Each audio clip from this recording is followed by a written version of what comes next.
we were discussing multiple ideas, and why we decided on this was that all these, there was no innovation, there was no change in all the matrimony platforms. Nobody is striking the chord with the real audience that is beyond 25, is looking for something serious.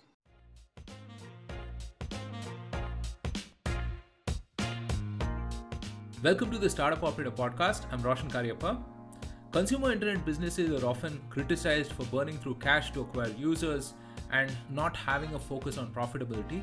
But my guest today on the podcast, Snehil Khanor, has a very different perspective on this, which he calls the Frugile Methodology of growth. In this conversation, we spoke about his current role as CEO of TrulyMadly, the dating app that has close to 10 million users, some of the nuances of building in this hyper-competitive space, about growth, monetization, and how 2020 has changed the dating behavior in India. This was a fascinating conversation, a lot of interesting insights. I'm sure you'll find it super engaging, so do stick around. Hey Snehil, welcome to the Startup Operator Podcast. Thank you so much for making the time. Sure, Roshan, thank you for having me. Yeah. So you've had an interesting experience thus far. You've scaled and exited a number of startups over the last decade or so. I thought a good place to begin would be, you're talking about the process, right? Your process of going from idea to product to company. And is there a favorite kind of startup that you like building and working with? So I think there is so current one is always the favorite, right? But I think along my journey, what I have realized is I love building more sustainable startups, right? With good profit margins, with good revenue, and as well as scale, right? For example, TrulyMadly is a digital business, right? We are selling subscriptions. There is no operation cost. There is no cost of goods, right? So we are selling, and we are selling a service, and we are getting paid for it, and we're creating a platform, and users are paying to be a part of it, right? So we are just converting our understanding of the market and our skills and our technology and converting it into a platform, and then making money out of it, right? And at the same time, we are helping users by providing them a safe ecosystem where people have trust scores. The initial universe is curated, in the sense we reject 42% of the users who apply to become a member, right? Then on top of that, there is a trust score for each profile. Then we have tools like compatibility assessment tool, our matchmaking algorithm. So idea is to curate a community of people who are looking for something serious, and then you provide them with tools to find each other, right? And in that process, we are building a product to enable this, and we are building a good technology product as well as an organization. And I love this kind of a business much more than a very ops heavy, very capex heavy. I feel these here values can be unlocked much faster. Right. So you said a couple of things which oftentimes appear as a kind of a dichotomy, right? You said sustainability and profitability, and you said scale. But oftentimes we think that, to achieve a certain amount of scale, I think you're at probably 10 million plus app downloads, if I'm not mistaken, right? To achieve a certain amount of scale, you need to spend a heck of a lot of money and then, monetize at some point in the future and then optimize, right? So is that thinking a little skewed? And how can someone build for scale while also being sustainable and profitable? Yeah, I think you can. It is not skewed. The thinking is not skewed. Sometimes we take it to that extent that it becomes skewed, right? Concept-wise, it makes sense. It makes a lot of sense that it is fine if we are building out a product. It makes sense to invest, right? And then ultimately, even people should not just start thinking, okay, 20 years long term, maybe we'll make money, right? That is too long. Unless you are completely funded and you want to burn money to raise the next money, makes sense. But then if people are not paying you money, right, then it is not a business.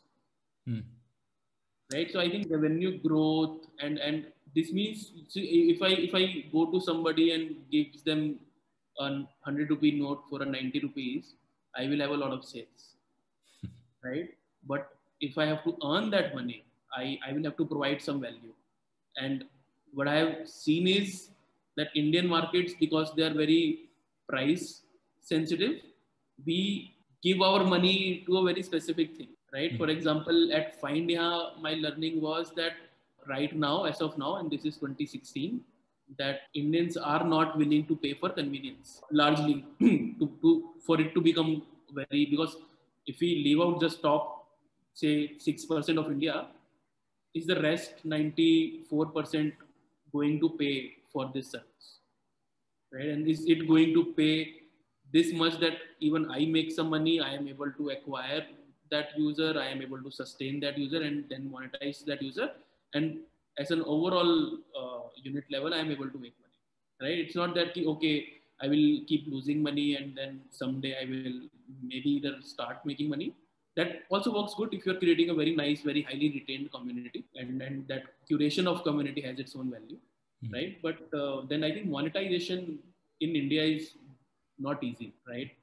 E-commerce was also largely built on giving discounts. Even right now, so much so that government has to come with a regulation to ban a flash discount. Right? Imagine this ban would have come in 2011, 2012, e-commerce would have been very different. Right? But so sometimes that is a price people are willing to pay to create that market. So I think it also depends on phase of and the ecosystem and the whole category that you are operating in. But fundamentally, I personally like more tech product businesses, less ops heavy businesses. Right. No, it's very interesting you mentioned this, right? I think also you're right. I mean, I think early in the curve of any fundamental shift, like let's say e-commerce or, cab sharing or whatever, I think you will have to spend to change user behavior, consumer behavior. And, much as we introduce all of these sophisticated terms like GMV and whatever it is, at the end of the day, a business has to turn over a profit, right? Or a buck, or has to have a plan to achieve that as well. On that related note, you have this phrase frugal, or am I saying this right? I mean, frugile or frugal methodology, right? And I would love for you to explain what that means to our listeners. Yeah, so Frugile methodology is a mix of staying frugal and staying agile. So hence the word frugile. And you can I have not yet decided whether we should call it frugile or whether we should call it fragile. That is still yet to be established. But I think to create a sustainable company goes without saying that you have to be very frugal. Right? So and ultimately both of these things, this comes down to value. When you are frugal, you are extracting more value with less resources. When you are agile, you are trying to extract value early. Right? Agile methodology is based on extracting value earlier. Right? So if we combine both these, right, that we are able to extract more value per unit of resources, as well as we are able to extract it in advance. Right? And the way to do it is by building proof of concept, POCs, and building out a MVP and then growing it, and not just on product level, even on feature level. And even in life, everything we build by reiterating and iterating about it, right? So it is basically building anything in an efficient manner, right, and sustainable manner. Right. So, I'm reminded of that scene in Social Network where Zuckerberg is meeting who was that first investor for the first time, and he says, what's cooler than $1 million is $1 billion, right? And oftentimes, I mean, people give this example of a startup versus a business, right? And they compare a business to running, let's say, a yogurt shop or a juice shop or whatever, and you maximize as much as possible, you invest the profits back into the business and you grow organically, versus like a startup where you invest in creating assets, you may make losses for the time being, but then you accrue value over a period of time, and then you begin to monetize and really at scale, wherein you improve your cash flows and profits and whatnot, right? So two different thoughts as such. I wonder if there is some way like a median path to achieving both of these, right? Both of these objectives in their own way, using the frugal methodology that you talk about. Yes, and so Facebook today turned $1 trillion. And see, that is a prime example of Facebook is a prime example of unlocking value right? Without, again, no cost of goods, no negligible cost of operations, right? And just creating value out of technology and product, right? And by creating that platform. So I think, and hence I said the power and the value of that community, right? In that case, because I, for more than 40% of world's population uses a Facebook product every month, right? Their MAU is, I think, around 44% of the global population, Crazy. including all, right? So that is the power of the community they have, and then they are able to. So for what I don't like about Facebook is that they had, again, and it's because of user psychology, that they earn their money from ads, right? Now ads are intrusive, and ads can, in a way, I don't know. From product perspective, I feel ads are very anti-design, and in fact, I don't know if it's true or not. I read somewhere that when even when Facebook had to start monetizing, Mark was very much against monetizing via ads. But that's the truth. Almost all of their revenue is right now today coming from ads, right? And then there are allegations of going beyond the line and doing some edgy stuff to create that value, right? So, but then again, because they would have thought people will not pay for the platform, and for a platform like Facebook, everybody has to pay, otherwise the platform loses its importance. It's not like it's 6% people are paying, then we are not connected. Then what are you limiting, right? So that's the, I think, debate they would have also had a lot. But yeah, I think that is the, so there is a definitely a way, and you should know it for your own business, right? That this is, for example, this is the amount that user can pay me in future for providing this service which I plan to provide them, right? And you again, nobody can say if you are saying 15,000 is right or 1,500 is right, but I think you know that how much your user can pay for a particular thing, and if you build keeping that in mind, and that my CAC cannot go beyond this because my LTV is going to be this, right? Even if from today's customer I decide I will lose money for next 3 years, but I will not make money from them. That I will do, no profit, no loss. But then I cannot lose a lot of money to just fighting out in the market, and then I don't know. The value is not being created if you are losing money. This is what I feel, especially in our kind of business. Right. So just to close the loop on startup building, right? So what is your advice on going from 0 to 1? What are some things that have worked for you? What are some things that haven't worked for you?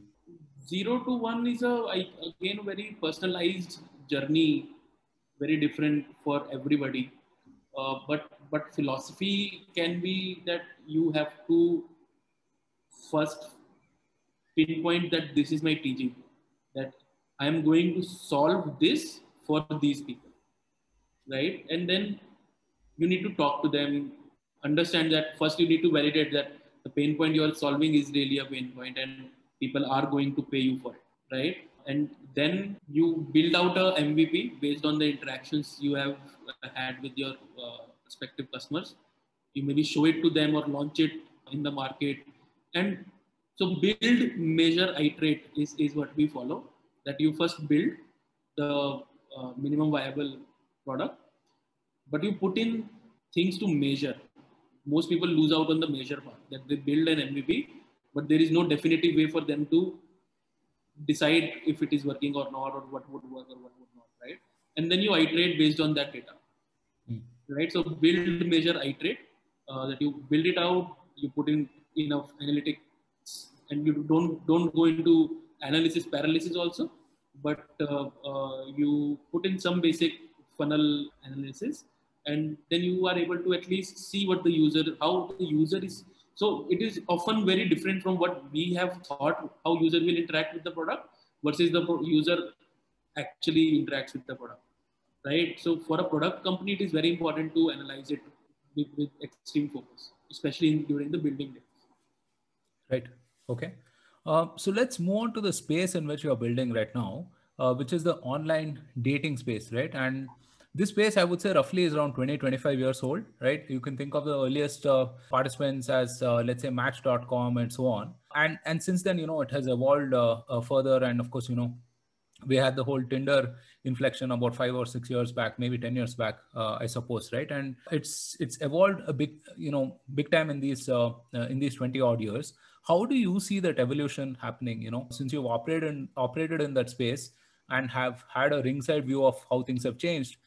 In your view, what were the key moments and what were the key milestones in this space as such? I think relationships have evolved very differently in the last 5, 10, 15 years, right? Gender roles have been, more universal than for a particular gender, right? So that is reflecting in the matchmaking also. For example, even if we don't go towards Match Group, if we look at Indian matrimony apps, right? Some of them have been around for more than almost 20 years, I think, right? If not definitely 15, right? So even today, for those platforms, first thing you see is caste, gotra, family wealth, right? But are those things that important to you and me today and our generation? If you are looking for a life partner, is that the filter you would want to apply? Or is there really even a filter there to find a compatible life partner, right? So I think requirement has changed, especially because those platforms are even today mostly parents driven, right? And that is the requirement of a parent. But if you are the one who have decided to take it in your own hands, that is not the first thing that you would want to bias or search on. So Right. that is how whole relationship dynamics, matchmaking has evolved. So if you have seen Big Bang Theory, right? In the last season, Raj, the Indian guy, asks his father, "Father, मेरे से तो नहीं हो रहा. You find a arranged marriage girl for me," right? To which his father replies, "What do you think? I can go to a friend of mine and ask for a daughter's hand? It is not 2015 anymore, right?" And this was in 2020.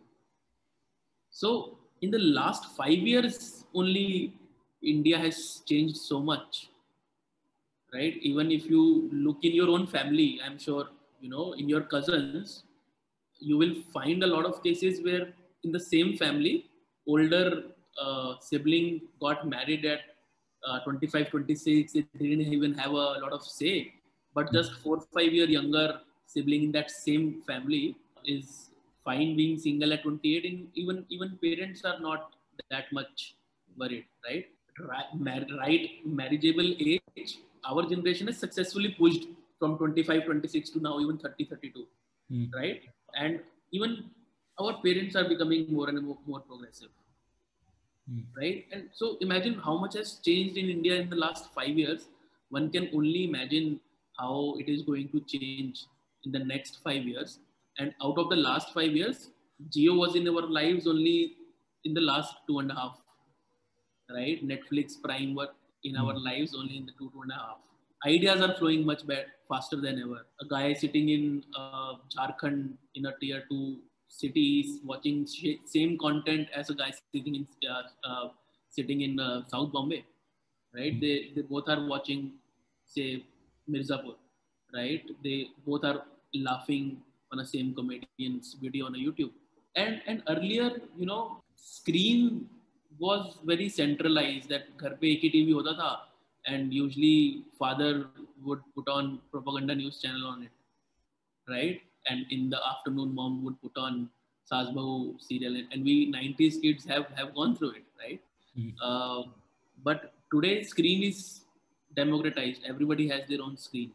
They are all consuming their own content now, right? So a lot of behavioral changes are happening also because of that. This episode is brought to you by Mulya. You want to move fast? Sure. But without breaking things? Now that's a hard ask. The thing is, once you have some base of users and customers, you just cannot afford to risk quality. So how do the likes of Gred, Swiggy and CureFit, some of India's fastest growing startups, ship at lightning pace and delight their users and customers? Simple, they're working with Mulya as a strategic quality partner. Mulya is India's most talented and passionate community of testers. They've helped prevent thousands of bugs and regression issues. So as a CTO or a product owner, if you want to reduce tech debt, especially while you scale, do check out Mulya.com. I've interviewed Mulya's founder and CEO Pradeep on the podcast earlier, and we spoke about how startups can improve quality while scaling and things to that effect. You should definitely check it out. I'll link to it in the description below. Now back to your regular programming. Right. Yeah, no, absolutely. I mean, that's a very profound point, right? Which is that I think there have been a drastic number of social changes over the last 5-10 years, and technology has sort of adapted and sort of enabled that change, right? And you could argue that, one fuels the other, but both of them have sort of kept pace, I would say, right? So with that background, what are the opportunities and challenges of building in this space? Because dating and marriage is, let's say, it's a very basic need, right? Like jobs or real estate or whatever else, or finances or whatever. And these were the first few things that I think internet platforms, marketplaces tackled, right? You had Naukri, you had matrimony, and so on and so forth. And there's been this whole new evolution. People want newer things, whatnot. In this space, which appears to be a very crowded space, how do you stand out? And what are some opportunities and challenges of building in this space? Yeah, so challenges are that there are large incumbents already in the space, right? But then opportunity is that nobody is striking the chord with the real audience that is beyond 25 is looking for something serious, right? So casual dating apps are not doing that for them, right? We definitely, our generation don't want to get into arranged marriage setup, right? Matrimony is just digital form of arranged marriage setup where first question is caste, second is growth, and in all probability you are talking to the parent on the other side, right? India, you can't really do anything going into a bar, and anyway during COVID you can't even go there, right? We have very limited time and network outside of work. So if today I want to find a compatible life partner, where do I go, right? So I think so we are carving out our own space in between casual hookup dating and patriarchal and very caste dominated matrimony, and so we are targeting this space, and needs are very different for this cohort, right? And they are willing to pay for it. So if something delivers the value. Right. So let's talk about the founding days, early days of TrulyMadly. You founded TrulyMadly in 2013. What was the compelling trigger for you to, start this enterprise, right? And how do you go about validating your idea and then building upon it? Yeah, so I did not found TrulyMadly in 2013. You were part of the founding team, I think. I was a part of the early founding team. I was the first product manager. Right. And I then took over TrulyMadly in 2020, December 2019, December 2018, so 2019. But even then, I think the why we were discussing multiple ideas and why we decided on this was that all these, there was no innovation, there was no change in all the matrimony platforms. This is 2012, and we thought that there is a need how LinkedIn is disrupting Naukri. These classified matrimony they are a evolution of classifieds to newspaper magazine, right? They just digitized those and you go and search easily, right? And this is, I think, even before Tinder was launched, or at least in the 20, I am talking about 2012 early mid, right? When we were ideating upon this. So we, one incident had recently happened with my sister, that on one of these matrimony sites, she matched with a guy who claimed to be a businessman in Dubai and had a company in India and blah, blah, blah. Mm-hmm. Long story short, we were lucky enough that we were able to identify that, this person is a crook, because the company mentioned on the website, I luckily knew about ROC ka website and Ministry of Corporate Affairs, right? I just pasted the name there and saw whether the company really exists, and it did not. Right, the company was for chartering helicopters, and it did not exist on the MCA. Right, so that was the first go, and then we confronted, and he said, "Yes, I am," and blah blah blah, and जो कर लो कुछ नहीं होगा, right? We even complained in the cyber cell. We complained, and imagine this is 2011, right? So we complained in the cyber cell. We complained in to the matrimony platform, but he was a paid member, right? But nothing happened. So we thought that is a clear, and another, I think at that point of time, some report had came that 30% of the men on these matrimony websites are married men, right? Wow. So thought there is no curation at all.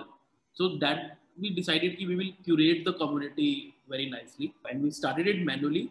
Now we have deployed an AI algo, a gatekeeper AI algo called Choke AI Dar, and it works on 5 different layers, and does that in real time for us. But our curation is, and still we once push it through a manual moderation queue, that to ensure, right? So we are trying to keep that community very safe. So I think that was the biggest difference. And then we saw that ideologically also, coming generations don't want to find their matches based on caste or gotra, right? I don't even know my gotra. So and it was, we knew that it will be very difficult for these platforms to shift, because their TG is parents, right? अभी तक जिसकी शादी हो रही थी, they did not have any say in their marriage, and we could see that is changing, right? Very faster in tier 1, still comparable in tier 2, and will happen eventually in tier 3, and now we can see that happening also, right? And love marriages has been aspirational in India since forever, right? Since olden times. For some reason, dating is a taboo. So somebody will have to come and teach ki, hey, if you have to do a love marriage, you will have to date, right? So that is what we are trying to do. Achha. So another facet of the platform is the compatibility model, right? Where a lot of science and tech goes into actually matching partners on the platform. Can you talk a little bit about that, and how do you come up with the model? What is the secret sauce? How do you ensure that it stays accurate? How do you close the loop? Plenty of questions related to that, but I'll let you explain the model first. Yeah, so when we were starting out, we thought, is there any already study done around Indian couples and relationships? But there was none. And we had created a panel of psychologists and psychometricians. And they said that why we cannot pick anything off the shelf from West is that there was a contrasting difference between how relationships in India and West are. In US at that point of time, anecdotal data, one of the psychologists only told us that in US, 80% of divorces happen because of affairs, be it a mental affair or be it a physical affair. In India, 70% of divorces happen because of parents, be it guys' parents or be it girls' parents. Wow. Right? So then what we did was we picked up a study called Study of Values, which says any decision, any prioritization, reprioritization, it comes from your value system. And these values you acquire while growing up from your teachers, your families, your friends, your siblings, right? And then our team, what they did was they surveyed a lot of Indians and identified what are the top 6 values from the context of Indian marital satisfaction. So family value was one, trust was one, choice was one, intimacy was one, right? So there are 6 such values, and they created a questionnaire, a psychometric questionnaire of 40 questions on a 7-point scale. You would have seen those, like most likely to most unlikely, 7 radio buttons in between. Nobody filled that, right? Because it was so long and boring. So what we did was then we thought, okay, now the base is made. Now we have to make it easy for the user to interact with it, right? So then what we did was I think it took us 2 to 3 iterations to boil it down to 25 simple yes/no questions, and those questions also we made very interesting and relatable. So now the questions are like, Is it fine if I'm not very close to my partner's family? Is it okay if I go out once a week on a night out with my friends? Is it important for my partner that I share my Facebook and mobile password with them?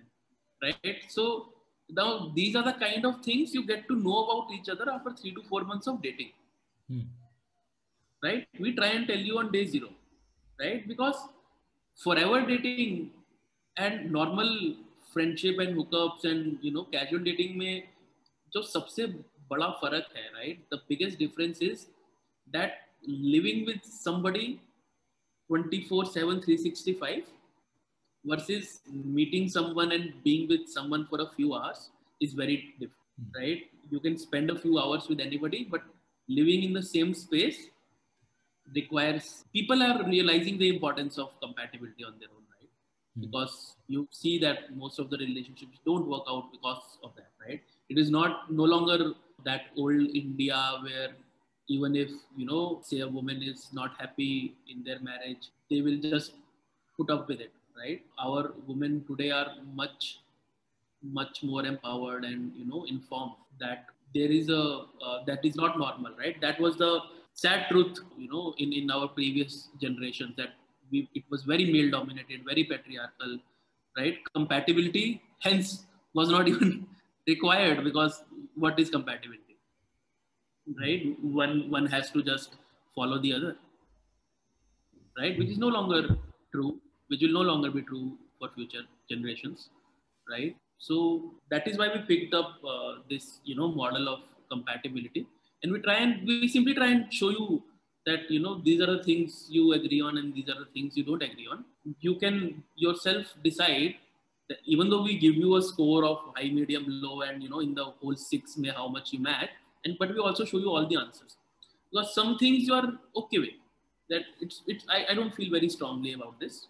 I'm fine, right? Ultimately, the platform has to match people who share the same worldview, right? And that is what it does. Right. Interesting. So let's talk about the business itself. How does user acquisition work for you? Can you talk to us a little bit about what the funnel looks like and so on? Yeah. So there are two kinds of users: organic, who either come from word of mouth or by searching for us or any other dating app, and other is the paid marketing that we do on Facebook or Google, right? And then the user comes to the Play Store or the App Store, installs the app. There is a registration funnel which we keep on optimizing. We have recently launched a very new registration flow, and there we have created a new date picker which is not being used anywhere, and it takes your date in just 3 taps, right? Because usually taking a date input or a date of birth in particular is 4 to 6 taps task, right? And very different. There is no standardization there. That's the worst UI component from product angle. So we have given a very new and fresh look to it, and it just 3 taps and done, right? Rest everything is done by the input. So we keep doing those optimizations. Then, of course, when you are onboarded, our gatekeeper algo does a basic check, and then it puts you on the moderation queue. And then once you are clear, you are shown to people. You get to see the people. You get to like them or send them a message, or you can receive a message or get matched, and then you talk to people and just start talking. And if you click, then you maybe exchange numbers or talk on phone or meet offline. Right. Yeah. So from a product perspective, what is that aha moment for a user? I mean, is it when the first match happens, or is it, when they meet someone who they think also is extremely relevant and the platform got right? And when do they end up paying for your services? And general thoughts on retention and, what monetization looks like for you? Yeah, so aha moment is match. Since it's a double opt-in, right? So you both would have liked each other, then only it's a match, right? So aha moment is that itself. And so dating has definitely there is a good churn also, right? That every time we are able to make a good match, we lose 2 users, right? But which is a good churn, which is an inbuilt churn, and it is designed that way.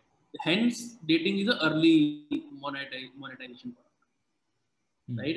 And in our case, more than 60% of users buy within first few hours of registration, even before they have gotten their first match in many cases, right? And then repeat. There is a good repeat, and that repeat happens when they start getting well, right? So and dating is a early monetization business, because you cannot build a sustainable dating business if you are not monetizing early enough. For that, you have to provide value to the users, and this is what we try to do with our compatibility, our trust score, our moderation effort, right? That is a value we try to provide, so the user is willing to pay. Right. So, we're living in exceptional times. Obviously, COVID changed things for plenty of businesses everywhere, right? How did, Truly Madly change during these times? What are you noticing about user behavior itself, specifically on the platform, that has changed since COVID? Yeah, so tier 2, tier 3 adoption has been really great, not in just terms of users, but also revenue. Hmm.